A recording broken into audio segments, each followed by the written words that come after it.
حضرت موسیٰ علیہ السلام کے ہم زیادہ حقدار ہیں۔ ایسا کہا آپ صلی اللہ علیہ وسلم نے۔ جب آپ صلی اللہ علیہ وسلم مدینہ تشریف لائے تو آپ نے دیکھا کہ یہودی عاشورہ یعنی 10 محرم کا روزہ رکھتے ہیں، اور پوچھنے پر یہودیوں نے بتایا کہ اس دن اللہ تعالیٰ نے حضرت موسیٰ علیہ السلام کو اور ان کی قوم بنی اسرائیل کو فرعون سے نجات فرمائی، اور فرعون اور اس کے لشکر کو بھی ہلاک کیا، اور اس لیے حضرت موسیٰ علیہ السلام نے شکرانے کے طور پر عاشورہ کا روزہ رکھا، جسے یہودی بھی فالو کرتے ہیں، اور اس دن کی اہمیت کی وجہ سے آپ صلی اللہ علیہ وسلم نے بھی عاشورہ کا روزہ رکھا، صحابہ کو بھی تاکید کری، اور پھر آپ صلی اللہ علیہ وسلم نے فرمایا کہ اگر اگلے سال میں زندہ رہا تو 9 محرم کا بھی روزہ رکھوں گا، تاکہ یہودیوں سے ہماری مشابہت نہ رہے اور مسلمانوں کی ایک الگ پہچان رہے۔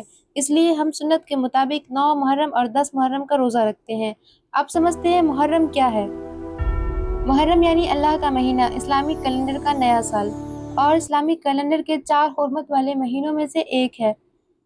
اللہ تعالیٰ نے ان مہینوں کے بارے میں قرآن پاک میں فرماتا ہے کہ بے شک اللہ کے نزدیک مہینوں کی تعداد 12 ہے، اور ان میں سے یہ 4 حرمت والے مہینے ہیں، تو ان مہینوں میں اپنی جان پر ظلم نہ کرو، یعنی ان مہینوں میں خاص طور سے گناہوں سے بچو، اللہ کی نافرمانی سے بچو، فرض عبادت کی سستی سے، لوگوں کا حق مارنے سے بچنا چاہیے، زیادہ سے زیادہ نیکی کرنی چاہیے، کیونکہ ان مہینوں میں چھوٹی چھوٹی نیکیوں کا ثواب بھی ہمیں کئی گنا زیادہ ملتا ہے۔ اور آپ صلی اللہ علیہ وسلم نے فرمایا کہ اللہ کے نزدیک رمضان کے بعد سب سے خاص روزہ محرم کا ہے، اور اس مہینے کی سب سے خاص تاریخ ہے عاشورہ یعنی 10 محرم۔ اس دن ایسے کچھ واقعات پیش ہوئے جو عام طور پر ہر مسلمان کو پتہ ہونا چاہیے۔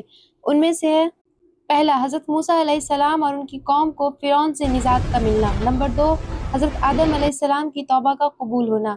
نمبر 3، نوح علیہ السلام کی کشتی کو زلزلہ تھمنے کے بعد جودی نامک پہاڑ پر کنارہ ملنا۔ نمبر 4، یونس علیہ السلام کو مچھلی کے پیٹ سے نجات ملنا۔ نمبر 5، یہ واقعات ہم کیسے بھول سکتے ہیں؟ اس دن امام حسین رضی اللہ تعالیٰ عنہ نے دنیا کو دکھا دیا کہ ایمان اور سچائی کی قیمت جان سے بھی بڑھ کر ہوتی ہے۔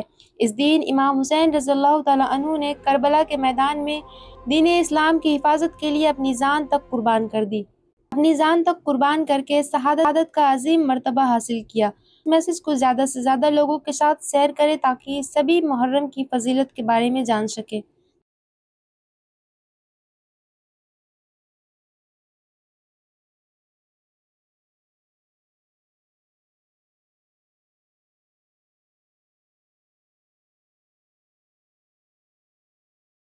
اپنی جان تک قربان کر کے